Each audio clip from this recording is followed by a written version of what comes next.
இன்றைக்கி நம்ம உதய்பூரில் இருக்க சிட்டி பேலஸ்க்கு தான் வந்திருக்கோம். இது ராஜஸ்தான் ஸ்டேட்டில் இருக்குது. இதுதான் அந்த பேலஸோட ஃப்ரண்ட் வியூ. இந்த பேலஸ் ஒரே பேலஸாக இல்லைங்க, உள்ளுக்குள்ளே குட்டி குட்டி கோட்டியாடாக பிரித்து இது பண்ணியிருக்காங்க. இப்போ நம்ம நின்றுட்டுருக்க இடம் தாங்க ட்ரிபோலியா கேட்டு. இது வழியாக தான் நிறைய மன்னர்கள் எல்லாமே இந்த அரண்மனைக்குள்ளே போயிருக்காங்க. இந்த சிட்டி பேலஸ் எல்லாமே ஒரு லேக்கு கிட்ட தான் இருக்குது. இதோட பேர் பிச்சோலா லேக். இந்த கோட்டைக்குள்ளே வந்ததும் நம்ம கண்ணில் படுறது இந்த ஆயுத கிடங்கு தாங்க. ஃபஸ்ட்டு இங்கே தான் கூட்டிகிட்டு வருவாங்க. இந்த ஆயுத கிடங்குகளில் நம்ம முன்னோர்கள் எப்படியெல்லாம் ஆயுதங்களை ஆரம்பத்துலேருந்து எப்படி உருவாக்குனாங்க, அதை எப்படியெல்லாம் பயன்படுத்தினாங்க அப்படின்ற குறிப்புகளும், அந்த ஆயுதங்கள் ஒவ்வொரு தலைமுறையிலையும் எப்படியெல்லாம் உருவங்கள் மாறுபட்டுச்சு, அதை எப்படியெல்லாம் யூஸ் பண்ணாங்க அப்படின்றதெல்லாம் இங்கே கொடுத்துருக்காங்க. இந்த ஆயுதங்கள் வெறும் ஆயுதங்கள் இல்லைங்க, நம்ம முன்னோர்களோட வீரம், தைரியம், வீரக்கதைகள் மற்றும் இந்த கோட்டையோட பாதுகாப்பு. இப்போ நாம் இருக்கிறது கவசங்களின் தொகுப்பில். இதில் முழு உடலையுமே கவர் பண்ணுற மாதிரி கவசங்கள்லாம் இருக்குது. இதில் பெரிய பெரிய வெயிட்டான கவசங்கள்லாம் வச்சுருந்தாங்க. இப்போ அந்த வெயிட்டெல்லாம் குறைச்சிட்டு சின்ன சின்ன செயின்ஸ் எல்லாம் சேர்த்த மாதிரி கவசங்கள்லாம் போட்டிருக்க மாதிரி வச்சுருக்காங்க. இதெல்லாம் அவங்க பாதுகாப்புக்காக யூஸ் பண்ணுறாங்க. நெக்ஸ்ட்டு அதுலேயுமே வெயிட்டை குறைச்சி எந்த அளவுக்கு அதை ரொம்ப ஈஸியாக போட முடியுமோ அந்த மாதிரி கொண்டு வராங்க. ஸோ ஒவ்வொரு இடத்துலையுமே அவங்களோட கலையும் சேர்த்து வளர்த்துக்கிறாங்க. அடுத்தது வாள், கத்தி, வில், அம்பு, அதுலேயே பலவிதமான வடிவங்களில் கொடுத்துருக்காங்க. இங்கே இருக்கக்கூடிய ஒவ்வொரு உடையிலையும் ஒவ்வொரு வாள்லேயுமே தனித்தனி முத்திரையை பறிச்சிருக்காங்க. அதாவது அரசர்னால் அவங்களுக்கெலாம் ஒரு விதமான பாதுகாப்பு உடையும், போராளிகளுக்கு தனித்தனியான வேறு விதமான பாதுகாப்பு உடையுமே அவங்க உருவாக்கியிருக்காங்க. அங்கே ஆயுத கிழங்குலேருந்து வெளியே வந்ததுமே பார்வையாளர்கள் இளைப்பாறுறதுக்கும் தண்ணி அருந்துறதுக்கும் அங்கே அரேஞ்ச்மெண்ட்லாம் பண்ணி வச்சுருக்காங்க. இங்கே தண்ணி குடிச்சிட்டு நமக்கு விருப்பம் இருந்தால் அவங்களுக்கு காசு கொடுத்தா போதும். உதய்பூர் பேலஸை 1553 வருஷம் மகாராணா உதய் சிங் அப்படின்றவரால் ஆரம்பிக்கப்பட்டது. இது கிட்டத்தட்ட அடுத்த 400 வருஷத்துக்கு அவங்க வம்சாவளியில் எல்லா ராஜபுத்திரர்களாலும் கட்டப்பட்டுச்சு. கொஞ்சம் கொஞ்சமாக சின்ன சின்ன கோட்டையோட இதை இன்னும் மேம்படுத்தினாங்க. இந்த கோட்டை ராஜஸ்தானி, முகல், யூரோப்பியர்கள் இவங்க 3 பேரோட ஸ்டைல்ஸையும் கலந்து தான் இந்த கோட்டை கட்டப்பட்டிருக்கு. இந்த கோட்டையில் ஏராளமான கிரானைட்ஸ், மார்பிள்ஸ், கிளாஸோட artifacts, silver work, paintings, printed ஒர்க்குன்னு சொல்லிட்டு நிறையா உள்ளுக்குள்ளே ஒர்க் பண்ணியிருக்காங்க. அடுத்ததாக நாம் பார்க்க போகிறது இங்கே உதய்பூர் பேலஸில் இருக்க ஆர்ட் கேலரின்ற புகைப்பட களஞ்சியம் தாங்க.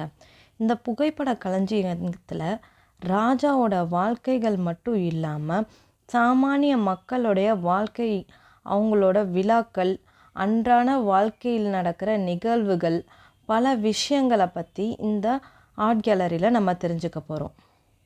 இதாங்க அந்த புகைப்பட அருங்காட்சியகம் வச்சுருக்க இடம். உள்ளுக்குள்ளே தான் அந்த புகைப்படங்கள்லாம் வச்சுருக்காங்க. இந்தியாவை பொறுத்த வரைக்கும் 1818களில் தான் கேமராவையும் புகைப்படங்களையும் அறிமுகப்படுத்தினாங்க.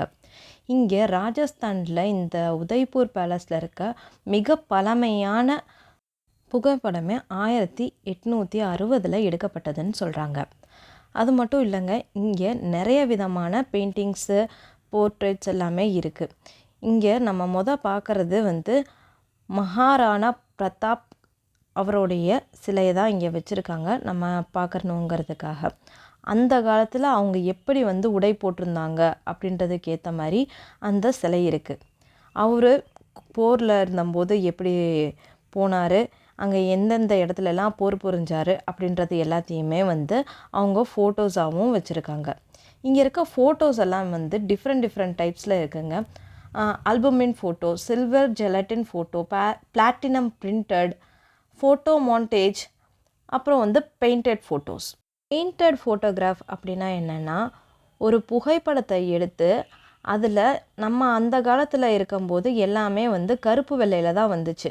அது வந்து அவ்வளோ தூரம் உயிரோட்டமாக இல்லை அப்படின்ற காரணத்தினால அந்த ஃபோட்டோகிராஃபில் இருக்க குறைகளை வந்து நிவர்த்தி செய்கிற விதமாகவும் அதுக்கு உயிரோட்டம் கொடுக்குற விதமாகவும் அங்கே இருக்க மக்கள் வந்து அங்கே அந்த கலர்ஸ் வந்து அந்த புகைப்படத்துக்கு கொடுத்தாங்க. அந்த இடத்துக்கு ஏற்ற மாதிரி அந்த ட்ரெஸ்ஸுக்கு, அங்கே இருக்க மலைகளுக்கு, நதிகளுக்குன்னு எல்லாத்துக்குமே அதோடைய இயல்பான கலரை கொடுத்தோன்னே அந்த ஃபோட்டோகிராஃப்ஸ் எல்லாமே வந்து இன்னும் உயிரோட்டமாக இருந்துச்சு. அதனால் அது எல்லாத்துக்குமே வந்து பிடிச்சிச்சு அப்படின்னு சொல்கிறாங்க. பண்ணுறது மூலயமா அவங்க ஒரு புது கலைப்படைப்பையே உருவாக்கினாங்க. தடவை பார்த்ததும் அது புகைப்படமா இல்லை ஓவியமா அப்படின்னு சொல்லிட்டு நம்மளே பிரமிக்கிற அளவுக்கு வந்து அந்த ஓவியங்கள் அவ்வளோ உயிரோட்டமாக இருக்குது.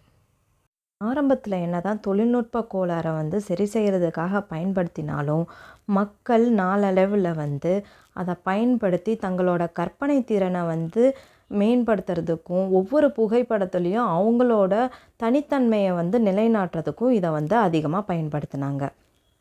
அந்த காலத்தில் போரில் வந்து வெற்றி பெற்ற மண்ணை கூட வந்து பாதுகாப்பு பண்ணி வச்சுருக்காங்க.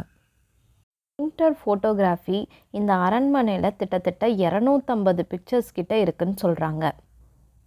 இவ்வளோ நேரம் நம்ம பெயிண்டட் ஃபோட்டோகிராஃபி பார்த்தோம். இப்போ அடுத்து நம்ம பார்க்க போகிறது ஃபோட்டோ மோண்டேஜ் அப்படின்றது.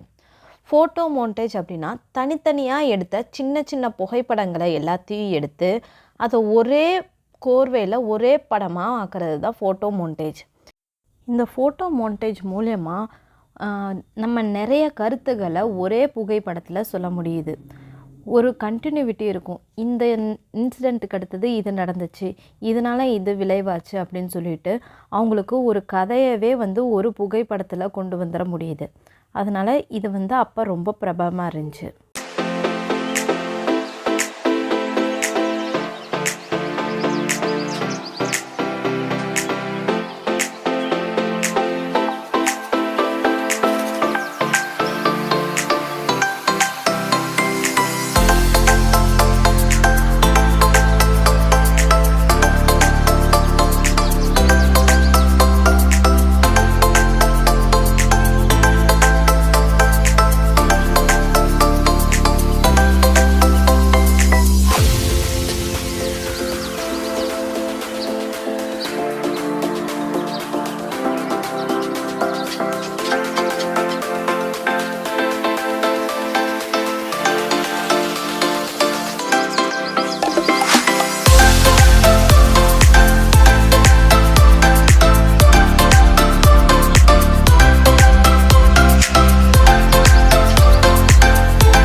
நீங்கள் இப்போ பார்க்கக்கூடிய இந்த பாத்டப் வந்து ஒரு சிங்கிள் ஸ்டோன்னால் வந்து செய்யப்பட்டது.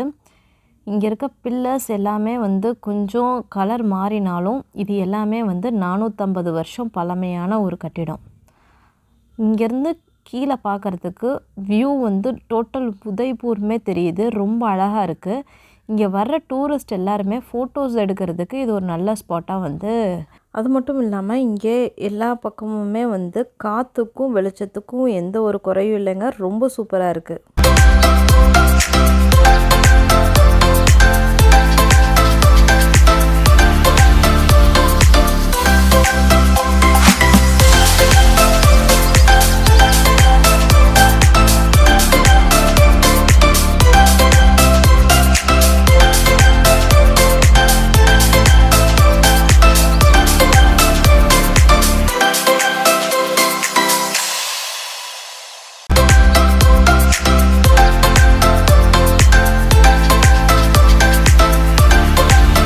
இப்போ நாம் புறாக்களை வச்சுருந்த இடத்த தான் பார்க்க போகிறோம். பண்டைய காலத்தில் ஒரு இடத்துலேருந்து இன்னொரு இடத்துக்கு தகவல் சொல்கிறதுக்கு புறாக்களை தான் பயன்படுத்தினாங்க.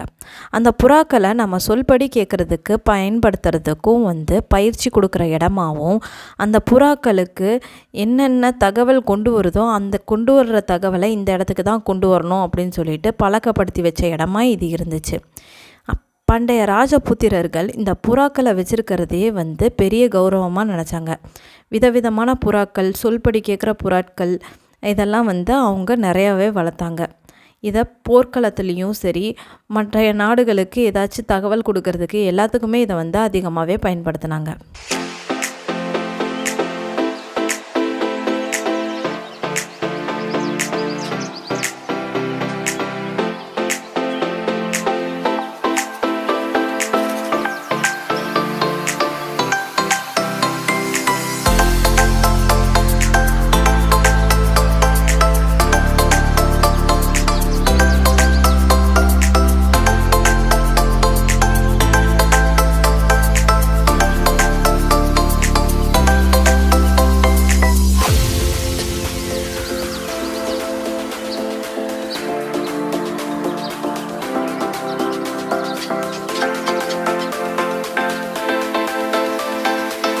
இப்போ நீங்கள் பார்க்குற இந்த குளியல் தொட்டி ஒரே மார்பிள் கல்லை கட் பண்ணி அதில் செய்யப்பட்டது. இங்கே மேலே கூட சில புறா கூண்டுகள்லாம் இருக்குது பாருங்களேன். அவங்க குளிக்கும்போது கூட தன்னோட செல்ல புறாக்கள் எல்லாம் பக்கத்துலேயே வச்சுக்குவாங்களாம். அதுக்காக தான் இதெல்லாம் வச்சுருக்காங்க. அது மட்டும் இல்லாமல் அவங்க எந்த மாதிரி நாற்காலி எல்லாம் பயன்படுத்தினாங்க, அப்போ வரைஞ்சப்பட்ட ஃபோட்டோ எப்படி இருக்கும், அங்கே இருந்த அரசர் எப்படி இருந்தார் அப்படின்றதுக்கெல்லாம் வச்சுருக்காங்க சைட்லேயே.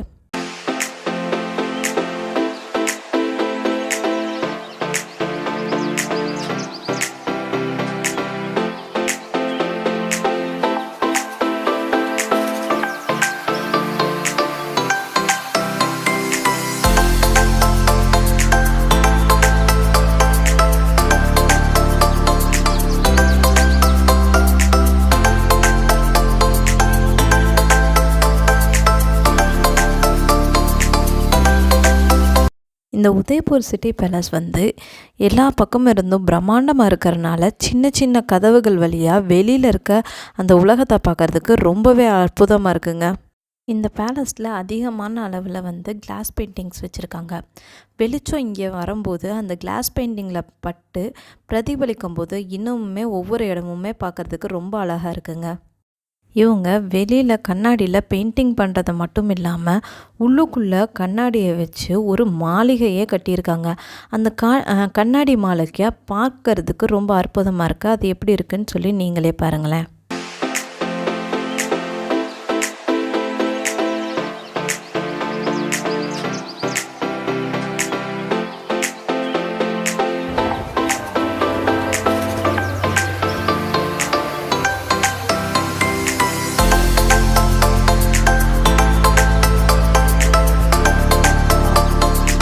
அரசர்கள் தங்களோட மந்திரிகளோட மட்டும் சின்ன சின்னதான கூட்டங்களெல்லாம் வச்சு பேசிக்கிறதுக்கு இந்த மாதிரி சின்ன சின்ன மண்டபங்களெல்லாம் பயன்படுத்தியிருக்காங்க. இந்த மாதிரி சின்னதாக அளவான மண்டபங்களில் அவங்களோட மந்திரிகளை மட்டும் வச்சு தனி கூட்டங்களில் அரசியல் சம்பந்தமான விஷயங்கள், மேற்கொண்டு ஆபத்து விளைவிக்கிற விஷயங்கள் எல்லாத்தையுமே இந்த மாதிரி சின்ன சின்ன அவையில் தான் பேசுவாங்களாம். இது ஒரு சின்ன மாளிகை. இந்த உதய்பூர் பேலஸை பொறுத்த வரைக்கும் சின்ன சின்னதாக நிறைய மாளிகைகள் கட்டியிருக்காங்க. காரணம் என்னென்னா, அடுத்தடுத்த அரசர்கள் அவங்கவுங்க விருப்பத்துக்கு ஏற்ற மாதிரி இந்த மாளிகையை மென்மேலும் மெருகேற்றிருக்காங்க. அதன் விளைவாக தான் இது ஒரு தொடர்ச்சியாக ஒரு பெரிய அரண்மனையாக இருக்குது.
அடுத்ததாக நம்ம போகிற இடம் தான் வந்து பீகாக் ஹால்.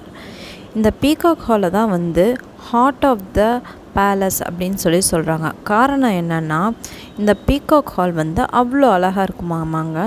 இங்கே வெளியில் என்ட்ரன்ஸ்லேயே வந்து நிறைய ஸ்டாச்சூஸ்லாம் வச்சுருக்காங்க. அங்கே இருக்க அன்றாட மக்களுடைய தோற்றம் எப்படி இருக்கும் அப்படின்னு நம்ம தெரிஞ்சுக்கிறதுக்காக வச்சுருக்காங்க. இது தாங்க அந்த பீகாக் ஹாலோட மெயின் வியூ. சைடில் சின்ன சின்ன பீகாக்ஸ் எல்லாம் வந்து இருக்க மாதிரி அழகாக வந்து வடிவமைச்சிருக்காங்க.